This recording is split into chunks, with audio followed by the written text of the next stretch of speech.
Mesdames, Mademoiselles, Messieurs, bonjour. Ils ont grimpé avec une irrésistible régularité et atteint des sommets records, vous le savez d'ailleurs, les prix. Préoccupation numéro 1 de la ménagère et de son mari, cette hausse des prix, il est aussi de tous les Français. Monsieur François Mitterrand, le responsable du Parti socialiste, demande dans une question orale avec débat au Premier ministre, Monsieur Messmer, d'exposer à l'Assemblée nationale, dès la prochaine rentrée parlementaire, la politique qu'il compte suivre dans le domaine des prix. Monsieur Giscard d'Estaing, le ministre de l'économie et des finances, a présenté ce matin au Conseil des ministres les mesures qu'il recommande pour tordre le cou au prix. Il s'en expliquera ici même dans Télésoir à 19h45, puisque le Conseil des ministres n'est pas encore terminé. Monsieur Jean Foyer, le ministre de la Santé, a parlé à l'instant à l'Élysée devant ses collègues de l'affaire du talc Morange et de ses conséquences pour d'autres produits. Une psychose du talc est en train de se développer dans certaines régions de France. Le procureur de la République de Pontoise est même obligé de trier les déclarations de plaignants. Les parents qui ont utilisé le talc Morange sur leurs bébés éprouvent maintenant une sorte de peur rétrospective. Ceux dont les bébés sont morts ou ont été intoxiqués accusent le produit toxique. Il faudra du temps pour déterminer les responsabilités.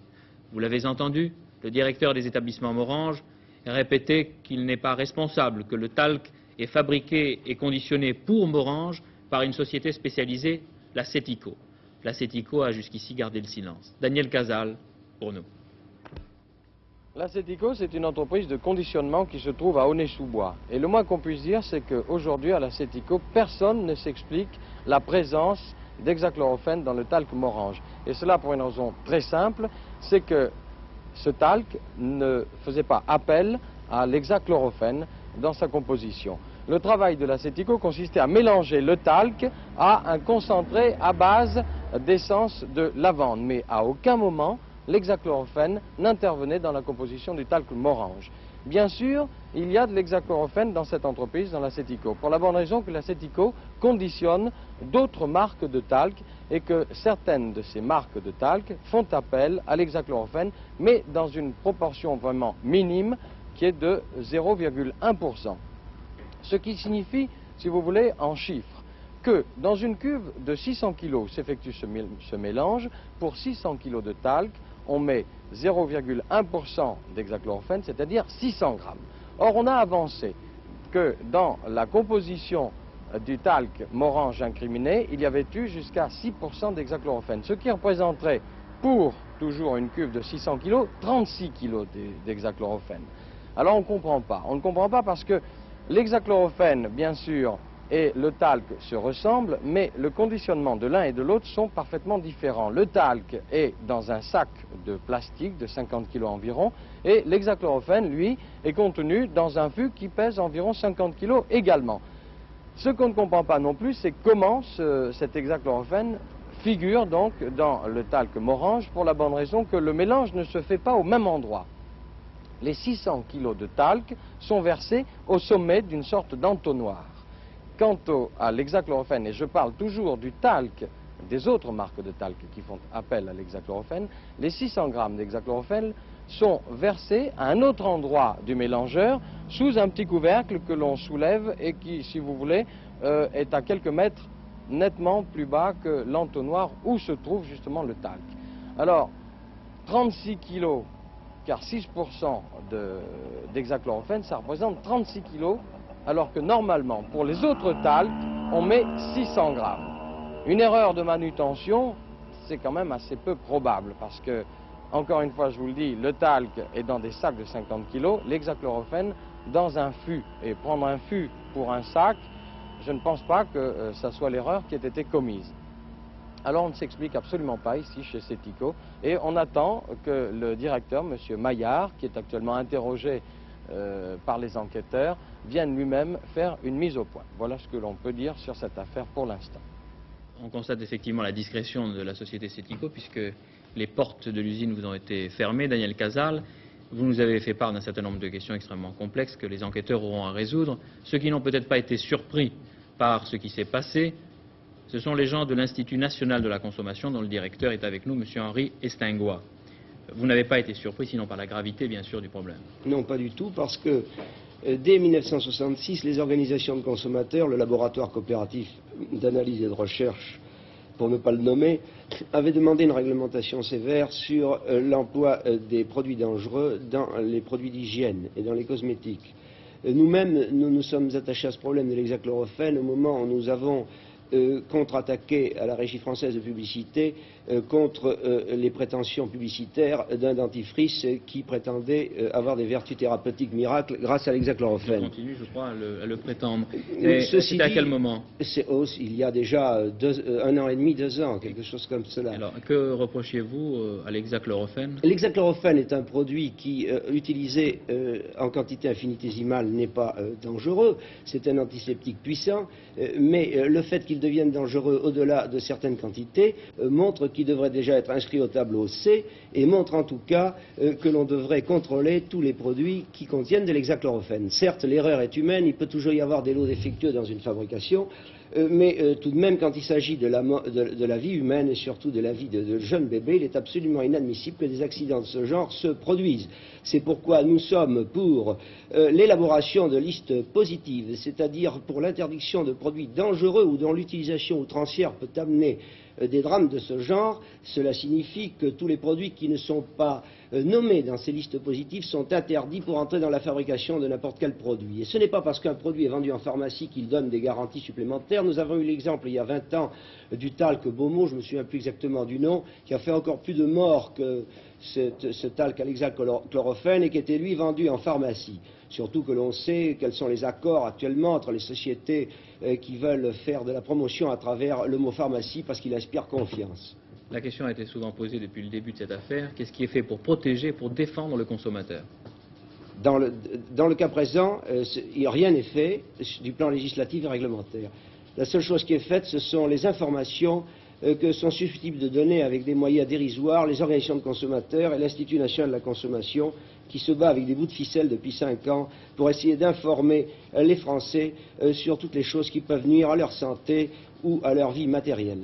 Merci, Monsieur Estingois. Je voudrais dire tout de suite que vous serez l'invité de l'actualité en question demain à 20h30. Étienne Moujotte vous interrogera avec, je pense, un certain nombre de personnalités sur les problèmes posés par l'affaire du talc Morange. Cette affaire pose le problème de la législation française en matière de produits d'hygiène, puisqu'on le sait, et on l'a entendu encore avec vous, Monsieur Estingois, les fabricants de crème de beauté, de dentifrice, de shampoing sont libres d'étiqueter, de composer les produits. Nous allons passer maintenant à un commentaire, je devrais l'ajouter, un commentaire qui vient d'ailleurs de l'OMS et qui complète ces sujets que nous venons d'aborder.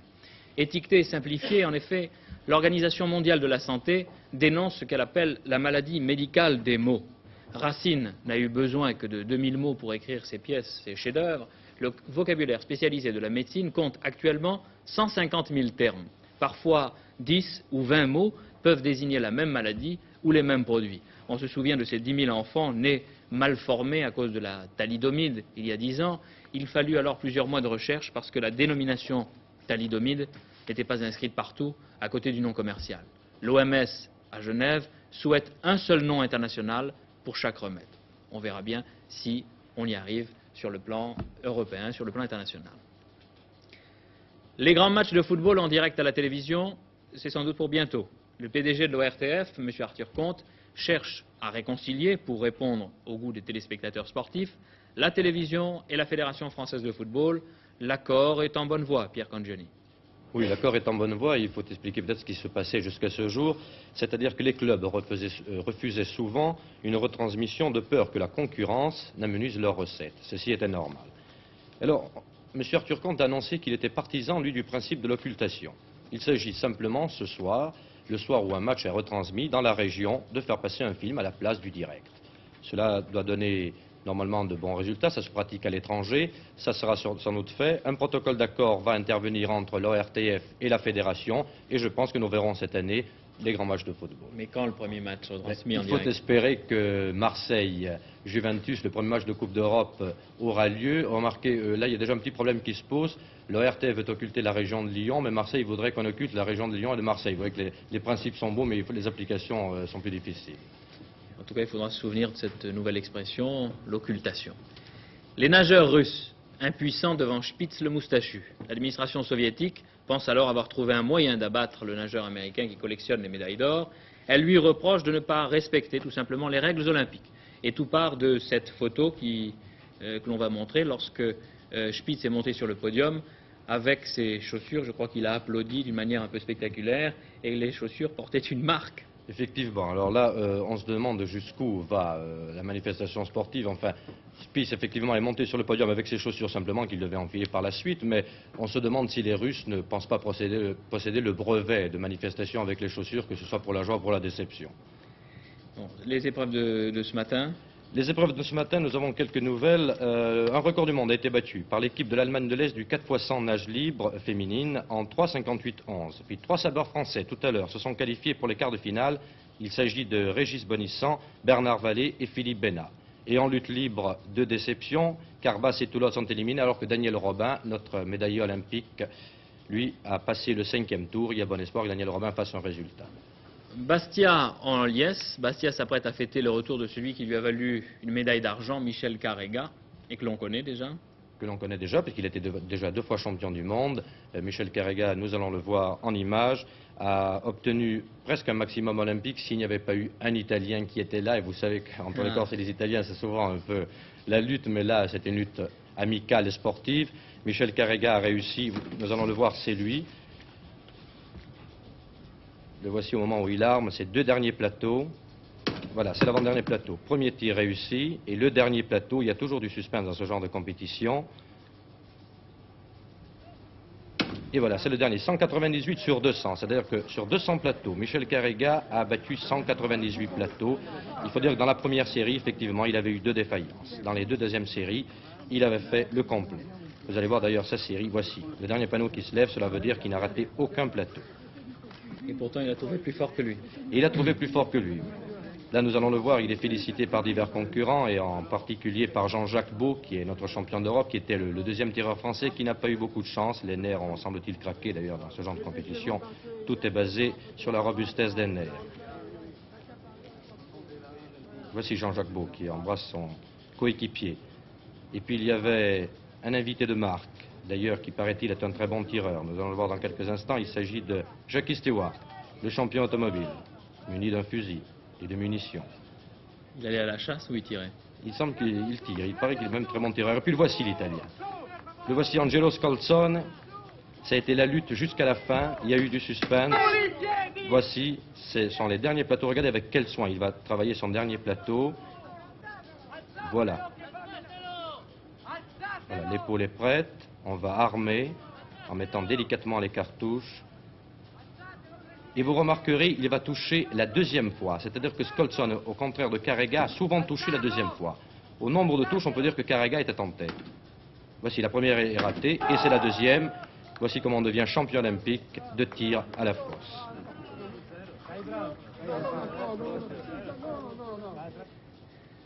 Les problèmes de l'étranger maintenant. Le président Nixon va s'entretenir à Honolulu avec M. Tanaka, le nouveau Premier ministre du Japon. Des entretiens importants et pas seulement pour les rapports Washington-Tokyo. Nous y reviendrons sans doute plus longuement. Le président américain a accepté, avec regret, la démission de son ami Arthur Watson, ambassadeur des États-Unis en France depuis plus de 2 ans. M. Watson est victime du climat de Paris. M. Watson a un asthme qui ne supporte ni la pollution ni l'humidité de la capitale. Vous avez été, lui a écrit M. Richard Nixon, un magnifique représentant auprès de notre plus vieil allié et ami, la France. M. Watson s'est occupé de toute une série de problèmes importants, du trafic de drogue à l'établissement de contacts secrets avec les Chinois. M. Watson quitte Paris. Le nom de son successeur n'a pas encore été désigné par le président Nixon, qui ne va pas tarder à le faire, je crois, d'après ce qu'il a dit, avant de quitter Washington pour Honolulu. La France et l'Afrique. Vous savez que l'armée française était présente au Tchad. À partir du 1er septembre, le rôle des soldats commandés par le général Cortadellas changera dans ce pays africain, au Tchad. Avec nous, sur le plateau de Télémidi, le général Cortadellas, qui vient de rentrer précisément du Tchad, hier soir. En général, que signifie le départ du délégué militaire français au Tchad, qui avait sous ses ordres à la fois les armées tchadiennes et françaises? Le délégué militaire a été placé au Tchad justement pour coordonner les efforts de tous, c'est-à-dire l'armée tchadienne, les forces françaises qui étaient déjà sur place avant l'intervention, les forces françaises de renfort qui étaient venues de France, ainsi que les nombreux conseillers à l'intérieur des forces tchadiennes. Je suis parti et mon départ symbolise la fin de l'intervention. C'est-à-dire que depuis déjà belle lurette, depuis juin 71, les forces françaises de renfort sont rentrées, il n'y avait plus en jeu que les forces françaises qui étaient anciennement stationnées au Tchad depuis l'indépendance et les forces tchadiennes que nous avons petit à petit reconstituées. Aujourd'hui, ces forces qui agissaient toutes ensemble sont dorénavant séparées. Le chef d'état-major tchadien, le colonel Maloum, chef d'état-major national, commande souverainement et indépendamment les forces tchadiennes. Est-ce que c'est la fin de l'intervention française et aussi la fin de l'insurrection, de la rébellion? Est-ce que cela veut dire que la pacification est réussie?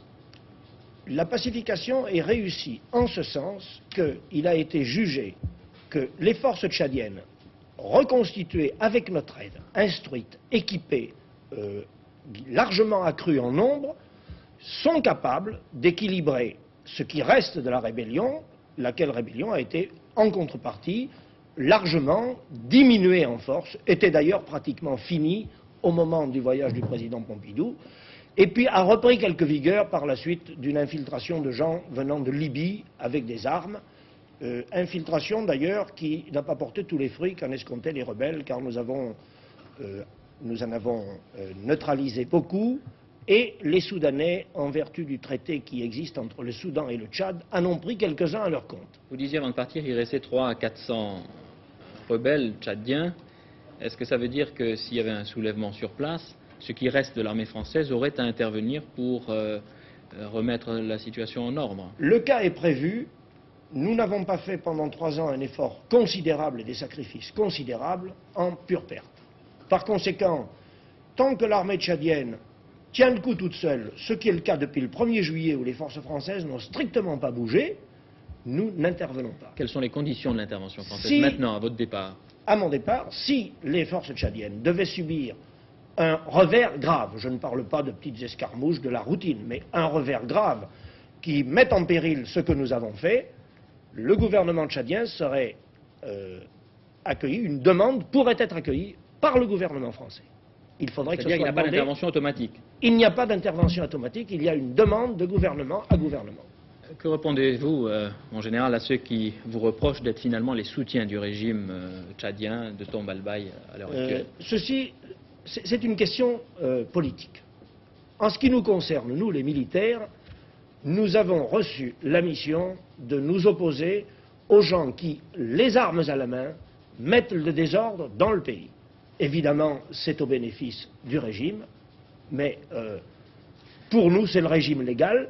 Et je ne pense d'ailleurs personnellement, ce n'est pas le général qui parle, c'est moi-même, je pense personnellement qu'il n'y a pas d'autre régime au Tchad qui aurait autant de représentativité. C'est-à-dire que s'il y avait des élections, ou peut-être même une révolution de palais, l'armée française ne se mêlerait pas forcément de ces problèmes. Sans aucun doute, elle ne s'en mêlerait pas. Mais pour le moment, elle reste d'une certaine façon l'arbitre de la situation politique intérieure. Oui, mais tout à fait en dehors de la capitale Fort-Lamy. Tout ce qui se passe dans la capitale, c'est une affaire de police intérieure dans laquelle nous n'avons absolument jamais, nous ne sommes jamais intervenus. Combien de soldats français sont-ils tombés au Tchad du fait de la guerre? La presse, d'ailleurs sur mon indication, je le reconnais, a dit une 50aine. Ce n'est pas un chiffre précis, nous avons compté là-dedans tous les gens qui administrativement sont déclarés morts pour la France, ce qui comprend les gens qui ont été accidentés en opération. Mais des gens tués du fait de l'ennemi, il y en a 39 exactement. Et je dois préciser qu'un cas douloureux vous a touché puisque votre fils a été une des victimes de cette guerre. Il fait partie des 39 victimes dont vous avez parlé tout à l'heure. Combien reste-t-il de Français, de coopérants? Je veux donner encore une précision. On a voulu faire croire à un moment que les légionnaires, qui sont des étrangers, n'étaient pas comptés dans ces 39. Je précise qu'ils sont comptés. Sur 39, il y a eu 7 légionnaires, 2 ou 3 gendarmes et 30 officiers, sous-officiers, soldats de l'infanterie de marine. Et c'est le total de tout ce qui a été tué, je précise, sous l'uniforme français, dans toute son acception. La dernière question que je vous ai posée tout à l'heure, combien reste-t-il de coopérants français sur place? Les coopérants militaires, j'entends. J'en ai eu jusqu'à 650 et j'en laisse 400. En général, je vous remercie d'avoir consacré votre première visite ici depuis votre retour du Tchad, au studio de Télémidi. Merci. Nous passerons d'ailleurs ce soir un sujet en images, cette fois sur le Tchad. Merci d'être venu. Après l'Afrique, l'Asie, la Corée. La Corée, c'est sans doute loin pour vous, Certains se souviennent pourtant que la guerre de Corée fut une des crises les plus dangereuses depuis la fin du deuxième conflit mondial. Les deux Corées, divisées, ennemies pendant des années, définissent en ce moment les bases de leur réconciliation. La première rencontre des délégations des deux Corées a eu lieu précisément aujourd'hui. La Corée va-t-elle sortir d'un conflit qui dure depuis plus de 20 ans? En juin 1950, la guerre éclate entre les deux pays divisés en deux zones d'influence au lendemain de Yalta. Une guerre qui ne se terminera qu'en 1953 par un armistice conclu dans un petit village situé non loin du 38e parallèle, Panmunjom. En 3 ans, le conflit a fait 400 000 morts ou blessés en Corée du Sud et 800 000 en Corée du Nord. Après la guerre, tandis qu'au Sud, l'aide financière américaine permettait un développement économique spectaculaire, au Nord, l'aide des pays socialistes reconstituait l'industrie. Et avec ce redressement parallèle, naissait peu à peu dans le peuple, de part et d'autre de la ligne de démarcation qui le séparait, un désir de s'unir à nouveau. Depuis septembre dernier, Panmunjom est devenu le lieu de rencontre des délégations des Croix-Rouges des deux pays pour établir un accord au sujet des familles désunies depuis plus de 20 ans. C'est à Pyongyang, capitale de la Corée du Nord, que se sont poursuivis ces pourparlers, et il semble d'ores et déjà que la solution des problèmes humanitaires ne soit qu'une première étape vers la réunification à venir. Tandis qu'au Vietnam, les combats n'ont pas cessé et que les mesures d'apaisement ne rassurent pas l'adversaire, y aura-t-il dans cet endroit du monde qui connut un même déchirement, une Corée réunifiée? Le temps en France, orage et soleil. Un violent orage s'est abattu hier après-midi à Quimperlé dans le Finistère. Un mort et des dégâts très importants. Pluie dans le Rhône, inondations dans la région du Mans en plein mois d'août. Les orages qui sévissent depuis 3 jours dans l'Ouest ont été la cause hier soir de nombreuses inondations. Sur ces images, au Mans par exemple, sous le pont de Bourbellé, les égouts n'arrivaient plus à absorber le ruissellement des eaux et l'inondation a atteint plus d'1 mètre par endroit. Dans le Maine-et-Loire, les grêlons ont détruit au Layon près de 80% de la production de tabac. De nombreuses récoltes ont également été endommagées. Si on ne compte plus les dégâts dans les campagnes, à Quimperlé, le toit d'un grand magasin a cédé sous les trombes. On déplore une victime également, toujours à Quimperlé, où un ouvrier a été tué par la foudre sur les lieux mêmes de son travail. Autre exemple de la violence des précipitations dans le Finistère, des animaux, 3 vaches à Kermou sont mortes, brûlées par la foudre. Heureusement, ce matin, avec la pluie, la plupart des inondations avaient cessé. Dans le sud-est, l'été s'achève comme il a commencé, sous des trompes d'eau. Les orages les plus violents ont éclaté depuis 2 jours dans la région de Villefranche-sur-Saône et dans l'ouest lyonnais. Des torrents d'eau chargés de gravier, de cailloux et de boue ont dévalé les rues et envahi les caves. Les pompiers de la région ne comptent plus leurs interventions. Un peu plus au nord, en Saône-et-Loire, du bétail a été foudroyé dans un pâturage. À ces images désolées s'ajoute un point d'interrogation qui inquiète davantage les viticulteurs du Beaujolais. Les vendanges, en effet, pourront-elles s'effectuer dans de bonnes conditions et quelle sera la récolte après cette drôle de saison?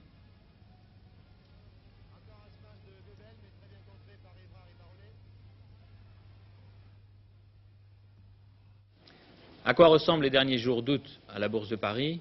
Comment, autour de vous, Michel Tardieu, s'apprête-t-on à accueillir les mesures de M. Giscard d'Estaing pour lutter contre la hausse des prix? La question, je vous la pose. Eh bien, on attend, Jean-Pierre, on attend bien sûr de savoir exactement ce que le ministre des Finances et le gouvernement vont décider. Alors, le marché est simplement résistant. Vous allez voir qu'il y a une majorité d'effritements probablement, mais d'une façon générale quand même, les mouvements ne sont pas très importants, c'est réellement l'attentisme. En ce qui concerne les mesures que pourrait prendre le ministre des Finances, on a bien quelques idées. On dit que la hausse de certains tarifs publics pourrait être différée, que le crédit sera probablement renchéri, que les contrôles seraient plus sévères pour les prix, qu'il n'y aurait pas de blocage, mais un contrôle renforcé, et qu'il y aurait aussi peut-être un assouplissement de certains taux de TVA pour des produits de première nécessité. Mais les prix ne sont pas le seul facteur d'attentisme pour les boursiers. Il y a aussi de l'attentisme qui tient à la situation internationale. Il semble qu'une fois de plus, le sommet européen soit compromis. À Paris, on est un petit peu pessimiste sur l'avenir de ce sommet. L'offensive américaine généralisée, vous savez que les Américains ont mené leur offensive d'abord sur le marché commun agricole, contre le marché commun agricole, et qu'ils ont marqué des points auprès des Anglais et auprès des Allemands. On a connaissance ce matin du rapport du groupe à haut niveau de l'OCDE qui devait travailler précisément sur les problèmes du commerce international. Et il semble que le différend entre les Européens et les Américains se soit renforcé. Ce rapport devait être publié en mai dernier, on l'a retardé en raison des difficultés entre les délégations, et le délégué américain a voulu absolument accompagner ce rapport d'une lettre particulière donnant la position des Américains. Et les Américains sont très sévères pour la politique agricole du marché commun. Ils demandent que les politiques de soutien des prix agricoles soient remplacées par des aides directes aux agriculteurs. Et vous vous souvenez probablement que c'est cette position que défendait la presse anglaise il y a quelques jours. Donc là aussi, il y a une certaine incertitude sur ce qui va se passer sur le plan international, d'autant que les États-Unis marquent des points un petit peu partout en ce moment, il faut bien le dire. Au Japon, ils viennent d'obtenir que les Japonais achètent pour 700 millions de dollars de plus de marchandises américaines. Au Moyen-Orient, sur le plan pétrolier, il faut bien reconnaître aussi que les Américains marquent des points, et pas seulement en Égypte. Donc tout le monde se demande un petit peu comment ce renforcement américain général dans le monde va se traduire sur le plan européen, puisqu'il renforce l'offensive menée par les Américains contre le marché commun. Donc il y a là aussi un petit facteur d'incertitude dont on parle beaucoup dans les milieux financiers internationaux et qui se répercute aussi sur la bourse. C'est peut-être d'ailleurs ce qui justifie un certain redressement de l'or à Londres. Hier on avait baissé, ce matin on a remonté un petit peu sur le marché international de Londres et Paris emboîte le pas puisque le lingot gagne 40 francs à Paris. Le Napoléon en revanche baisse légèrement, il perd 20 centimes pour l'instant.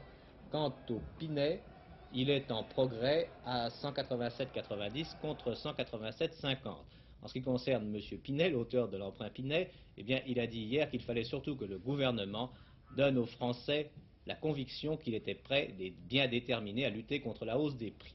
Ici, la Bourse de Paris. À vous, Jean-Pierre Elkabbach. La réponse à M. Pinet tout à l'heure, peut-être, puisque le Conseil des ministres va se terminer à l'Élysée, que M. Jean-Philippe Leca, le porte-parole du gouvernement, donnera quelques précisions, qui seront suivies d'une conférence de presse de M. Giscard d'Estaing, que vous verrez ici à 19h45, pour nous parler de ces mesures qui sont prises aujourd'hui pour lutter contre la hausse des prix. Au calendrier, aujourd'hui, 30 août, Saint-Fiacre, d'origine irlandaise, ermite vers l'an 670, patron des maraîchers, Saint-Fiacre et Saint-Sacha. À tous et à toutes, au nom de toute l'équipe de Télémidi, un bon après-midi. Nous nous retrouvons ce soir.